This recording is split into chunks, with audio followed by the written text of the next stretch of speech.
Hello friends, welcome to eminent academy. तो आज हम 12th स्टैंडर्ड बायोलॉजी का जो थर्ड लेसन है इनहेरिटेंस एंड वेरिएशन, ये लेसन के बारे में स्टडी करने वाले हैं। तो आइए देखते हैं ये इनहेरिटेंस एंड वेरिएशन क्या है।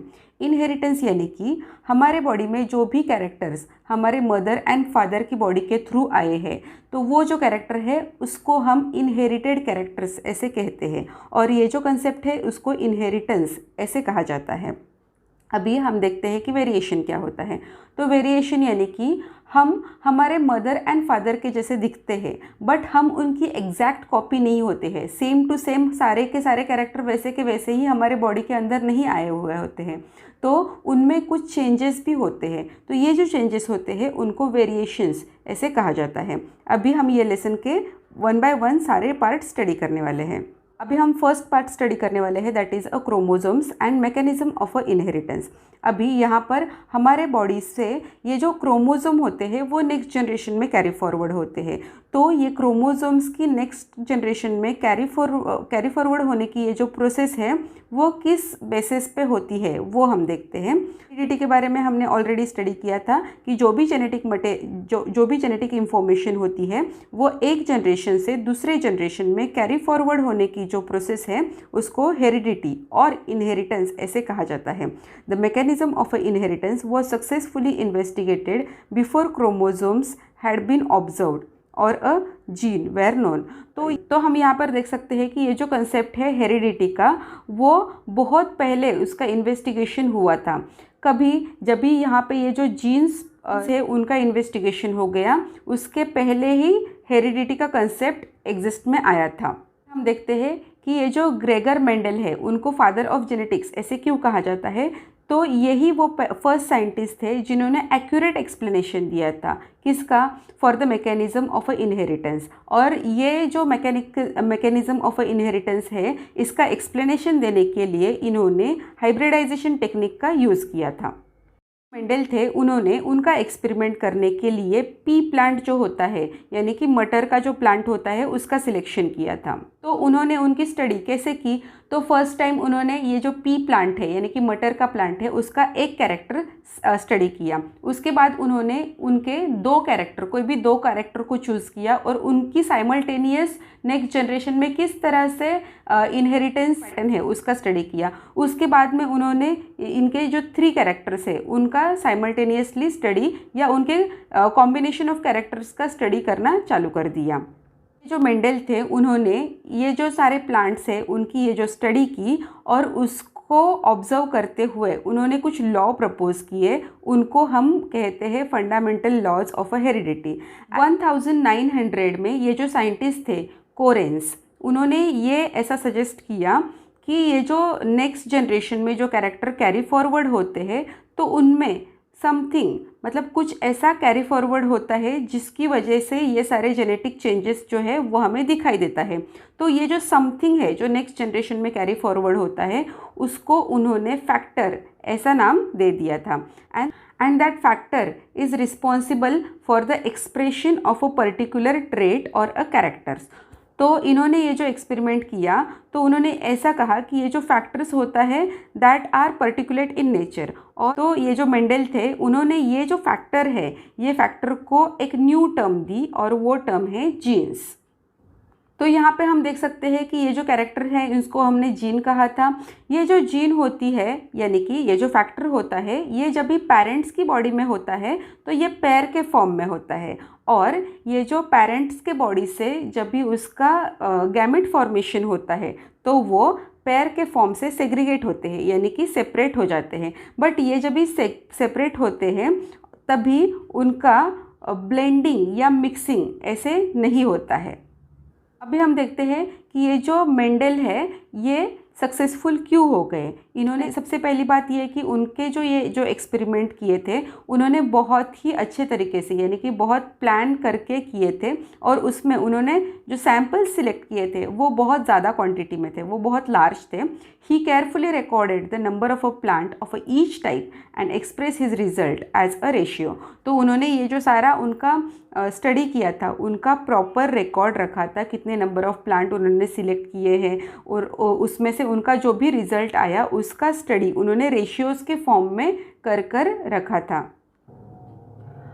अभी यहाँ पर हम देख सकते हैं कि पेज नंबर 49 पे ये एक चार्ट दिया है। इसमें दिया है कि डोमिनेंट एंड रेसेसिव। अभी डोमिनेंट कैरेक्टर यानी कि जो कैरेक्टर बहुत ही स्ट्रॉन्ग होता है, नेक्स्ट जनरेशन में कैरी फॉरवर्ड होता है और वहाँ पे वो कैरेक्टर अपीयर होता है, तो उसको डोमिनेंट कैरेक्टर ऐसे कहा जाता है। वेयर एज यहाँ पर हम देखते हैं कि रेसेसिव कैरेक्टर्स क्या होता है। तो ऐसे कैरेक्टर्स जो वीक होते हैं, जो नेक्स्ट जनरेशन में कैरी फॉरवर्ड होने के बावजूद भी वो अपीयर नहीं होते हैं, तो उनको रेसेसिव कैरेक्टर्स ऐसे कहा जाता है। अभी हम पी प्लांट की अगर बात करेंगे तो ये जो राउंड शेप है ये डोमिनेंट कैरेक्टर है, रिंकल्ड शेप है ये रेसेसिव कैरेक्टर्स है, येलो कलर ये डोमिनेंट कैरेक्टर है, ग्रीन कलर ये रेसेसिव कैरेक्टर है।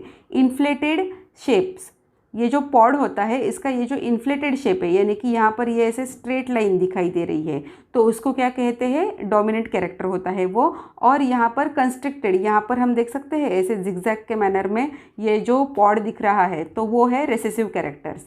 यहाँ पर पॉड का कलर जब भी ग्रीन होता है तो वो डोमिनेंट कैरेक्टर है, और पॉड का कलर जब भी येलो होता है तो वो उसका रेसेसिव कैरेक्टर है। जब भी पी प्लांट के जो फ्लावर होते हैं वो पर्पल कलर के होते हैं तो वो डोमिनेंट कैरेक्टर शो करते हैं, वेयर एज वाइट कलर के जो फ्लावर है वो रेसेसिव कैरेक्टर शो करते हैं। अभी फ्लावर का लोकेशन यानी कि इन्फ्लोरेसेंस, तो जब भी वो एक्शियल फ्लावर शो करते हैं तो वो डोमिनेंट कैरेक्टर शो करते हैं। एक्शियल फ्लावर यानी कि ऐसे साइड वेज में फ्लावर उसको होते हैं तो वो एक्शियल होते हैं। एंड टर्मिनल यानी कि एंड पे जो फ्लावर होते हैं उसको टर्मिनल फ्लावर कहते हैं। टर्मिनल फ्लावर होते हैं तो वो कैरेक्टर रेसेसिव कैरेक्टर होते हैं। अभी प्लांट की हाइट, अगर वो प्लांट टॉल है तो वो डोमिनेंट कैरेक्टर शो करता है, एंड ये प्लांट अगर डॉर्फ हाइट शो करता है यानी कि शॉर्ट हाइट शो करता है तो वो रेसेसिव कैरेक्टर शो करता है।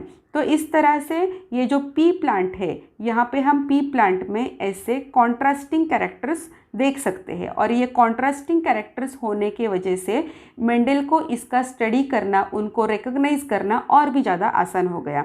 तो हम कह सकते हैं कि Mendel was lucky to select a pea plant for he study. हमने यहाँ पर देखा था कि किस तरह से हम उसके कॉन्ट्रास्टिंग कैरेक्टर्स देख सकते हैं, उनका जो डिफरेंस है वो हम समझ सकते हैं, कौन से कैरेक्टर को रेसेसिव कहा जाता है, कौन से कैरेक्टर को डोमिनेंट कहा जाता है। तो यहाँ पर हमने ये जो पी प्लांट देखा उसके 7 डिफरेंट कैरेक्टर्स के बारे में यहाँ पर देख लिया था, और ये जो सारे कैरेक्टर्स है उसको एक फैक्टर के थ्रू कंट्रोल्ड किया गया था। तो ये जो फैक्टर्स होते हैं हर एक प्लांट में जो नेक्स्ट जनरेशन में कैरी फॉरवर्ड होता है, that factors are located on a separate chromosomes. तो ये जो फैक्टर्स है ये अलग अलग क्रोमोसोम्स पे प्रेजेंट होने वाले फैक्टर्स हैं जो नेक्स्ट जनरेशन में ट्रांसमिट होते हैं या कैरी फॉरवर्ड होते हैं, और इस तरह से एक जनरेशन से दूसरे जनरेशन में वो कैरी फॉरवर्ड होते ही रहते हैं। हमने देखा था कि डोमिनेंस क्या होता है एंड रेसेसिवनेस क्या होता है। जो कैरेक्टर स्ट्रॉन्ग होता है नेक्स्ट जनरेशन में कैरी फॉरवर्ड होता है, और कैरी फॉरवर्ड होने के बाद में वहाँ पे वो अपीयर भी होता है, तो उसको डोमिनेंट कैरेक्टर या डोमिनेंस ऐसे कहा जाता है। और रेसेसिव, अभी हम देखते हैं रेसेसिव क्या होता है कि जो कैरेक्टर नेक्स्ट जनरेशन में कैरी फॉरवर्ड तो होता है बट वो कैरेक्टर वीक होने की वजह से वो सप्रेस्ड होता है, नेक्स्ट जनरेशन में वो दिखता नहीं है, अपीयर नहीं होता है, तो उसको रेसेसिवनेस ऐसे कहा जाता है। तो अभी हम देखने वाले हैं कि ये जो मेंडल थे उन्होंने ये पी प्लांट के ऊपर बहुत सारे एक्सपेरिमेंट किए, और ये एक्सपेरिमेंट को ध्यान में रखते हुए उन्होंने उसके अलग अलग लॉज बनाए थे। बट ये एक्सपेरिमेंट स्टडी करने के पहले हमें यहाँ पर कुछ टर्म्स एंड सिम्बॉल्स के बारे में जानना है। अभी ये टर्म्स एंड सिम्बॉल्स हमें ये एक्सपेरिमेंट समझने के लिए ज़्यादा आसान हो जाएगा, इसके लिए ये समझने हैं। तो देखते हैं कि जेनेटिक टर्मिनोलॉजी के ये जो टर्म्स एंड सिम्बॉल्स क्या है। तो first one is a character. अभी हम देखते हैं कि कैरेक्टर किसे कहा जाता है। कोई भी ऑर्गेनिज्म है उसका एक स्पेसिफिक फीचर होता है, जैसे कि उसकी हाइट, उसके स्टेम की हाइट कितनी होगी, तो वो उसका एक स्पेसिफिक फीचर हो गया। तो ये जो स्पेसिफिक फीचर्स है उसको कैरेक्टर्स ऐसे कहा जाता है। अभी यहाँ पर हम देखने वाले हैं कि ट्रेट क्या होता है। तो ट्रेट यानी कि इनहेरिटेड कैरेक्टर, यानी कि एक जनरेशन से दूसरी जनरेशन में जो कैरेक्टर्स ट्रांसफ़र हुए हैं या कैरी फॉरवर्ड हुए हैं, ऐसे इनहेरिटेड कैरेक्टर जो हम देख सकते हैं, उनको डिटेक्ट कर सकते हैं। जैसे कि प्लांट की हाइट टॉल है या डॉर्फ है, हम उसको देख के ही डिटेक्ट कर सकते हैं, तो ये हो गए ट्रेट। और हम देख सकते हैं कि फैक्टर यानी कि क्या होता है, हेरिटेंस के लिए हेरिडिटी का जो भी स्मॉल यूनिट रिस्पॉन्सिबल होता है उसको फैक्टर ऐसे कहा जाता है। कोई भी ऑर्गेनिजम्स के जेनेटिकल कैरेक्टर्स को जो शो करता है वो होता है फैक्टर। यहाँ पे हम देख सकते हैं कि जीन क्या होता है। तो जीन ये डीएनए का एक सेगमेंट होता है जो किसके लिए रिस्पॉन्सिबल होता है, तो इनहेरिटेंस के लिए। इनहेरिटेंस यानी कि नेक्स्ट जनरेशन में हमारे जो कैरेक्टर्स कैरी फॉरवर्ड होते हैं उसके लिए ये जीन रिस्पॉन्सिबल होता है। और किसके लिए रिस्पॉन्सिबल होता है जीन, तो एक्सप्रेशन ऑफ दैट कैरेक्टर्स, यानी कि नेक्स्ट जनरेशन में वो कैरेक्टर कैरी फॉरवर्ड होने के बाद वहाँ पे वो किस तरह से एक्सप्रेस होगा ये भी जीन के ऊपर ही डिपेंड होता है। तो यहाँ पर हम देख सकते हैं कि एलील्स क्या होता है। तो द 2 और a more alternative forms of a gene, कोई भी जो जीन होती है, जीन यानी कि जिसको हम फैक्टर कहते थे, तो ये जो जीन होती है उसके कोई भी 2 अल्टरनेटिव फॉर्म्स, उसको एलील्स ऐसे कहा जाता है। जो एलील्स होते हैं वो कहाँ पर प्रेजेंट होते हैं, तो दे occupy a identical loci position और अ होमोलोगस क्रोमोसोम्स। तो होमोलोगस क्रोमोसोम पर ये एलील्स जो होते हैं वो प्रेजेंट होते हैं। एलील का एलील ये शॉर्ट फॉर्म है और उसका कंप्लीट वर्ड जो है वो है एलिलियोमॉर्फ। अभी यहाँ पे तो मैंने बताया था आपको कि जो कैरेक्टर नेक्स्ट जनरेशन में कैरी फॉरवर्ड होते हैं, जो स्ट्रॉन्गर होते हैं और नेक्स्ट जनरेशन में अपीयर भी होते हैं, उनको हम डोमिनेंट कहते हैं। यहाँ पर और एक न्यू टर्म आई है, that is the F1। F1 यानी कि फर्स्ट फेलियल जनरेशन। फर्स्ट फेलियल जनरेशन यानी कि पेरेंट के कैरेक्टर कंबाइंड होके उनसे जो ऑफस्प्रिंग फॉर्म हुआ है, फर्स्ट जनरेशन में जो ऑफस्प्रिंग फॉर्म हुआ है उनको F1 ऐसे कहा जाता है। तो F1 जनरेशन में जो अपने एलील्स के कैरेक्टर्स शो करते हैं उनको डोमिनेंट ऐसे कहा जाता है। इसी तरह से रिसेसिव के बारे में भी देखते हैं। This allele is not express in the presence of an alternative alleles. तो यहाँ पर रिसेसिव यानी कि क्या होता है कि जो अपने कैरेक्टर नेक्स्ट जनरेशन में यानी कि F1 जनरेशन में ये शो नहीं करता है, उसके कैरेक्टर्स को वो सप्रेस करता है, तो उसको रिसेसिव कैरेक्टर्स ऐसे कहा जाता है। तो ये जो रेसेसिव होते हैं वो उनके कैरेक्टर कभी शो करेंगे, तो यहाँ पर दिया गया है, it express only in the presence of another identical alleles. यानी कि दोनों भी कैरेक्टर्स उसके रेसेसिव के ही होंगे, यानी कि मदर के बॉडी के कैरेक्टर्स एंड फादर की बॉडी के कैरेक्टर्स, दोनों भी कैरेक्टर्स अगर रेसेसिव ही होंगे तो ही ये इसके जो कैरेक्टर्स है वो नेक्स्ट जनरेशन में शो करता है, अदरवाइज़ ये इसके कैरेक्टर शो नहीं करता है। अभी हम देखने वाले हैं कि फिनोटाइप क्या होता है। The external appearance of an individual for any trait is called the phenotype of. तो यहाँ पर हम पी के एग्जाम्पल में देख सकते हैं कि ये जो पी का प्लांट होता है ये टॉल प्लांट भी होता है, शॉर्ट प्लांट भी होता है। उसको देखने से ही यानी कि एक्सटर्नल स्टडी से हम उसको बाहर से ही देखते हैं तो ही हमें पता चलता है कि ये शॉर्ट प्लांट है या टॉल प्लांट है। तो ये जो शॉर्टनेस है एंड डॉर्फनेस है ये क्या हो गए कि फिनोटाइप्स हो गए। अभी ये जो टॉलनेस है, ये टॉलनेस डिटरमाइन करने के लिए यहाँ पर टी एंड कैपिटल टी दोनों भी कैपिटल टी रिप्रेजेंट किए जाते हैं, एंड डॉर्फनेस रिप्रेजेंट करने के लिए स्मॉल टी ये रिप्रेजेंट किए जाते हैं। अभी यहाँ पर इसका मतलब क्या होता है, तो यहाँ पर ये जो कैपिटल टी है ये मदर की बॉडी से आए हुए हैं, ये फादर की बॉडी से आए हुए हैं, और ये दोनों भी डोमिनेंट कैरेक्टर हैं, तो इसीलिए ये प्योर टॉल प्लांट होता है। यहाँ पे क्या होता है कि एक की बॉडी से आया हुआ कैरेक्टर डोमिनेंट होता है, एक की बॉडी से आया हुआ कैरेक्टर रेसेसिव होता है। तो ये क्या करता है, रेसेसिव कैरेक्टर तो अपना कैरेक्टर शो नहीं करता है। तो प्लांट है ये टॉल ही होगा, बट इसके अंदर डॉर्फनेस की भी एक जीन प्रेजेंट है।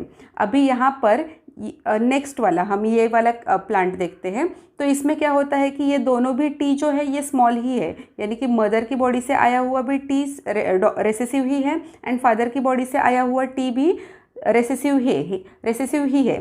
तो ये जो रेसेसिव का कैरेक्टर है ये अभी शो करेगा। हमने अभी पहले ही देखा था कि रेसेसिव उसके कैरेक्टर कभी शो करता है जब भी दोनों भी उसके जो ट्रेट्स है वो आइडेंटिकल है, दोनों भी उसके जो एलील्स होते हैं ये आइडेंटिकल होते हैं, सेम होते हैं, होमोजाइगस होते हैं, तो ही वो उसके कैरेक्टर शो करता है।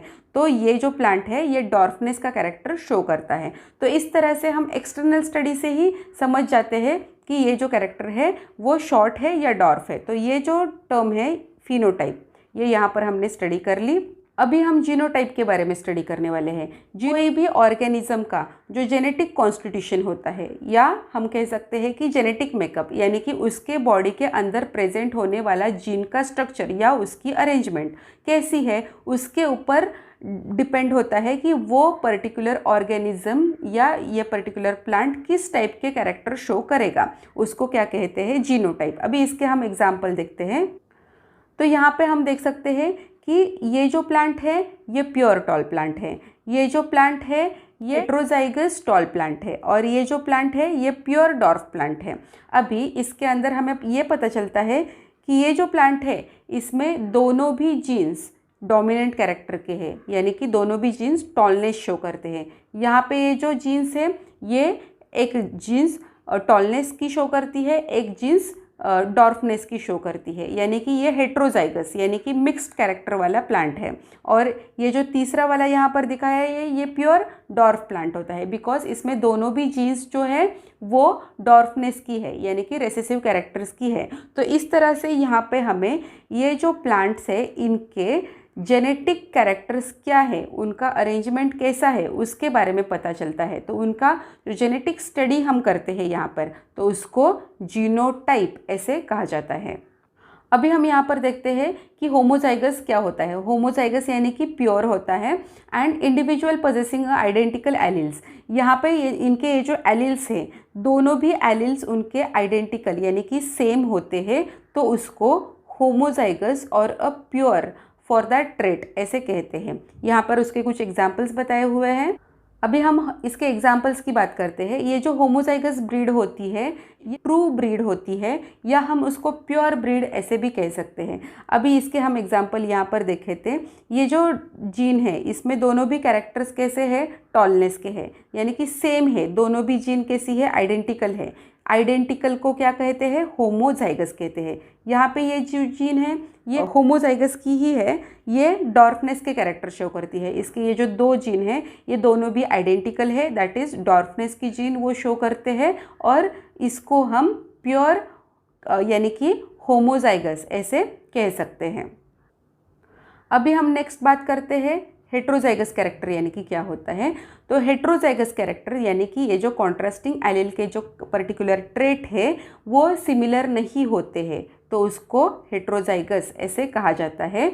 इसको हम प्योर ब्रीड ऐसे भी नहीं कहेंगे, क्योंकि यहाँ पर मिक्सिंग होता है। कैसे होता है मिक्सिंग, ये F1 जनरेशन में देखते हैं कि ये जो प्लांट है ये हाइब्रिड टॉल है, यानी कि इसकी एक जो जीन है वो प्योर टॉलनेस शो करती है और जो दूसरी जीन है वो डॉर्फनेस शो करती है। तो इनका ये जो कैरेक्टर यहाँ पर फॉर्म हुआ है ये हेट्रोजाइगस है, यानी कि मिक्स्ड है, हाइब्रिड है, तो उसको हेट्रोजाइगस इंडिविजुअल और वी कैन से हाइब्रिड ऐसे भी हम उसको कह सकते हैं। अभी हम नेक्स्ट टर्म देखने वाले हैं, that is a pure line. And ऐसे इंडिविजुअल का ग्रुप जिसमें सारे के सारे जो ब्रीड है ये होमोजाइगस है। होमोजाइगस को हमने ट्रू ब्रीड ऐसे भी कहा था, तो इसको प्योर लाइन ऐसे कहते हैं। क्यों प्योर लाइन कहते हैं, क्योंकि इसमें दोनों भी जो कैरेक्टर है वो सेम ही है।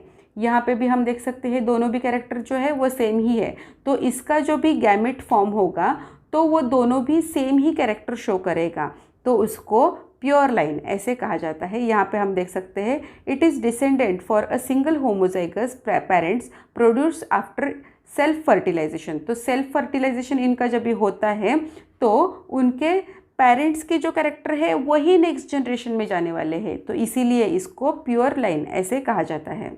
अभी हम देखते हैं कि मोनोहाइब्रिड कैरेक्टर क्या होता है। यहाँ पर हम कौन से कैरेक्टर लेने वाले हैं। मोनोहाइब्रिड की स्टडी करने के लिए हम प्योर कैरेक्टर सिलेक्ट करते हैं। प्योर कैरेक्टर यानी कि मान के चलो कि हमने ये जो कैरेक्टर सिलेक्ट किया ये प्योर टॉल प्लांट का कैरेक्टर सिलेक्ट किया एंड ये प्योर डॉर्फ प्लांट का कैरेक्टर सिलेक्ट किया। अभी ये जो प्योर टॉल होता है वो कैसे होगा, capital T and pure dwarf होता है वो कैसे होता है, small T and small T. और इनके बीच में जब भी क्रॉसिंग यानी कि हाइब्रिडाइजेशन होता है तो उनसे जो कैरेक्टर फॉर्म होते हैं वो कैसे होते हैं, तो एक कैपिटल टी होता है, एक स्मॉल टी होता है, यानी कि ये जो नेक्स्ट जनरेशन F1 जनरेशन जो फॉर्म होने वाला है इनसे वो कैसे होगा, हेट्रोजाइगोट। तो इनका जो नेक्स्ट जनरेशन है वो कैसा होगा, it is a heterozygote for a single pair of a allele. यहाँ पे हमने single pair of a allele select किए थे। तो इस तरह से ये जो सिंगल कैरेक्टर हम एट अ टाइम स्टडी कर रहे हैं हाइब्रिडाइजेशन से, तो उनको मोनोहाइब्रिड ऐसे कहा जाता है। यहाँ पे मोनोहाइब्रिड ऐसे क्यों कहा गया, क्योंकि यहाँ पे हमने एक ही उनका कैरेक्टर सिलेक्ट किया था, कौन सा, टॉलनेस या डॉर्फनेस का। और हाइब्रिड यानी कि ये जो प्योर पेरेंट है उनके बीच में यहाँ पे हमने क्रॉसिंग ओवर किया, तो उनसे ये जो न्यू प्लांट प्रोड्यूस्ड हो गया वो हाइब्रिड वैरायटी का है, बट उसमें हमने उसका एक ही कैरेक्टर स्टडी किया है, इसीलिए उसको मोनोहाइब्रिड ऐसे कहा जाता है। अभी हम देखते हैं F1 जनरेशन के बारे में। It is refer to the first filial generation, तो उसको F1 जनरेशन को फर्स्ट फिलियल जनरेशन ऐसे भी कहा जाता है। तो यहाँ पर हम देख सकते हैं कि जब भी ये जो पेरेंट्स है, पेरेंटल क्रॉस जब भी होता है, तो यहाँ पर अलग अलग वैरायटी के ये जो सारे ऑफस्प्रिंग प्रोड्यूस्ड होने वाले हैं, तो वो फर्स्ट जनरेशन में प्रोड्यूस्ड होते हैं। तो यहाँ पर हम इन शॉर्ट ऐसे कह सकते हैं कि पेरेंट्स का क्रॉसिंग ओवर होने के बाद यहाँ पर फर्स्ट जनरेशन में जो भी सारे अपस्विंग प्रोड्यूस्ड हुए हैं उनका जनरेशन यानी कि F1 जनरेशन होता है। अभी हम बात करते हैं F2 जनरेशन की। तो F2 जनरेशन किसको कहेंगे, F1 जनरेशन हमने किसको कहा था कि पेरेंट्स के बाद जो नेक्स्ट जनरेशन प्रोड्यूस्ड होता है उसको F1 जनरेशन ऐसे कहते हैं। और ये जो F1 जनरेशन है उनकी जो प्रोजेनी है यानी कि उनके जो ऑफस्प्रिंग है उनके बीच में ही इंटरब्रीडिंग होके जो नेक्स्ट जनरेशन प्रोड्यूस्ड होती है उसको F2 जनरेशन ऐसे कहा जाता है। अभी यहाँ पे मैं शॉर्ट में एक्सप्लेन करती हूँ। फर्स्ट क्या होते हैं, पेरेंट्स होते हैं। पेरेंट्स की यहाँ पे क्रॉसिंग होने के बाद नेक्स्ट जनरेशन जो प्रोड्यूस्ड होगा उसको हम F1 जनरेशन ऐसे कहेंगे। F1 जनरेशन के जो यहाँ पर ऑफस्प्रिंग प्रोड्यूस्ड हुए हैं उनके बीच में इंटरब्रीडिंग होके जो नेक्स्ट जनरेशन प्रोड्यूस्ड होगी वो होगी F2 जनरेशन। तो इस तरह से ये F1, F2, F3 ये जनरेशन बाय जनरेशन होता ही रहता है।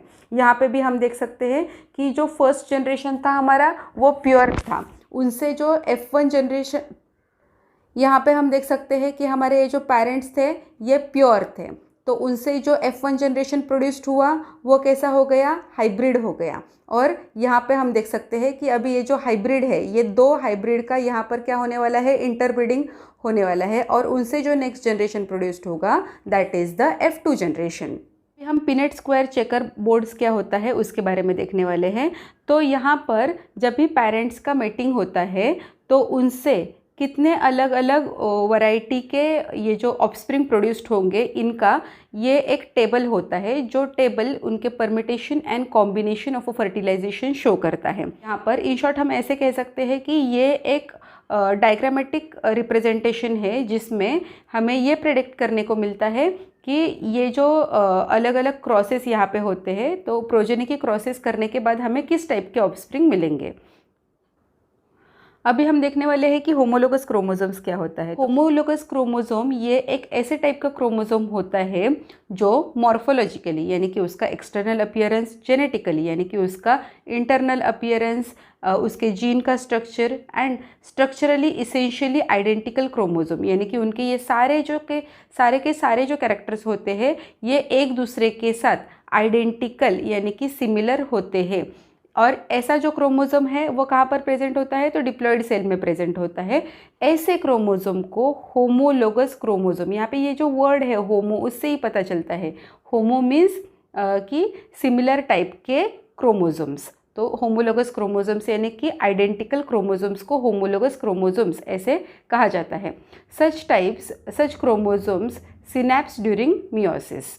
अभी हम बात करते हैं बैक क्रॉस की। यहाँ पे बैक क्रॉस यानी कि क्या होता है, हमने देखा था कि हमारा ये जो पेरेंट्स होता है, पेरेंट्स का जब भी क्रॉसिंग ओवर होता है तो उनसे F1 जनरेशन प्रोड्यूस्ड होती है। तो F1 जनरेशन की जो प्रोजेनी है वो फिर से बैक कोई भी एक पेरेंट के साथ क्रॉस करके न्यू जनरेशन प्रोड्यूस्ड करती है, तो उसको बैक क्रॉस ऐसे कहा जाता है। यहाँ पे बैक क्रॉस क्यों कहा गया है, क्योंकि F1 जनरेशन पेरेंट्स के साथ बैक क्रॉस करता है, यानी कि पेरेंट्स के साथ क्रॉसिंग करता है, यानी कि बैक होकर पिछले वाली जनरेशन के साथ क्रॉसिंग करता है, इसीलिए इसको बैक क्रॉस ऐसे कहा जाता है। यहाँ पे हम देख सकते हैं एफ टॉल जो है वो प्योर टॉल, अभी ये प्योर टॉल जो है ये पेरेंट है, यहाँ पे ये जो प्योर टॉल है ये पेरेंट है, इनके साथ क्रॉस करता है। या हम ऐसे कह सकते हैं कि ये जो F1 टॉल है ये प्योर डॉर्फ, अभी यहाँ पे प्योर डॉर्फ यानी कि स्मॉल टी ये जो पेरेंट है उनके साथ क्रॉस करता है, तो उसको बैक क्रॉस ऐसे कहा जाता है। अभी हम देखने वाले हैं कि टेस्ट क्रॉस क्या होता है। टेस्ट क्रॉस में क्या होता है, it is a cross of a F1 progeny with a homozygous recessive parents. तो टेस्ट क्रॉस जो है वो एक टाइप का बैक क्रॉस ही होता है, बट यहाँ पे ये किसके साथ क्रॉसिंग करेगा ये डिसाइड होता है। यहाँ पर F1 जनरेशन जो है वो बैक क्रॉस करके उसका जो रेसेसिव पेरेंट है उसके साथ ही क्रॉसिंग करता है, तो उसको टेस्ट क्रॉस ऐसे कहा जाता है। यहाँ पे हम देख सकते हैं कि ये जो F1 टॉल है वो प्योर डॉर्फ के साथ यहाँ पर क्रॉसिंग करता है। अभी हम देखने वाले हैं कि फिनोटाइपिक रेशियो क्या होता है। इट तुम्हारा जो फर्स्ट जनरेशन है, सेकेंड जनरेशन है, उसमें ऑफस्प्रिंग का जो प्रोड्यूस्ड होने का जो रेशियो है वो रेशियो जो शो करता है वो होता है फिनोटाइपिक रेशियो। अभी यहाँ पर हम देख सकते हैं कि F2 जनरेशन में यहाँ पर इन्होंने 3 tall and 1 dwarf plant produce किए, तो ये क्या हो गया, उसका फिनोटाइपिक रेशियो हो गया। यहाँ पर हम देख सकते हैं कि यहाँ पे ये जो फिनोटाइपिक इन मोनोहाइब्रिड क्रॉस है उसका रेशियो कितना था, 3 tall plant is to 1 dwarf plant. अभी हम देखते हैं कि जीनोटाइपिक रेशियो क्या होता है। जीनोटाइपिक रेशियो ये एक ऐसा रेशियो होता है F2 एंड उसके सब्सिक्वेंट जनरेशन का जो उनके जेनेटिक मेकअप या जेनेटिक कैरेक्टर को शो करता है, उस रेशियो को जीनोटाइपिक रेशियो ऐसे कहा जाता है। जैसे हम देख सकते हैं कि F2 जनरेशन में इन्होंने 1 tall plant, 2 heterozygous tall plant and 1 dwarf plant, ऐसे ये अलग अलग कैरेक्टर उनके शो करता है, तो उसको जीनोटाइपिक रेशियो कहते हैं। तो यहाँ पर हम देख सकते हैं कि मोनोहाइब्रिड क्रॉस का जीनोटाइपिक रेशियो क्या है, 1:2:1। तो यहाँ पे ये जो 1 है ये प्योर टॉल है, ये जो 2 है ये हाइब्रिड टॉल है, एंड ये जो 1 है लास्ट का वो प्योर डॉर्फ कैरेक्टर है उसका। तो इस तरह से जीनोटाइपिक रेशियो हो गया। तो ये लेसन के जो भी टर्म्स एंड द सिम्बॉल्स थे उसके बारे में हमने यहाँ पर देख लिया है। अभी ये जो सारी टर्म्स है ये मेंडल का एक्सपेरिमेंट स्टडी करने के लिए हमें यूज़ होने वाली है। तो इस वीडियो में अगर आपको कुछ भी डाउट है तो प्लीज़ मुझे कमेंट कीजिए ताकि मैं आपके डाउट सॉल्व कर सकूं, और अगर आपको मेरा वीडियो अच्छा लगे तो आपके फ्रेंड्स के साथ भी उसको शेयर कीजिए, वीडियो को लाइक कीजिए एंड चैनल को सब्सक्राइब करना बिल्कुल ना भूलिए। Thank you.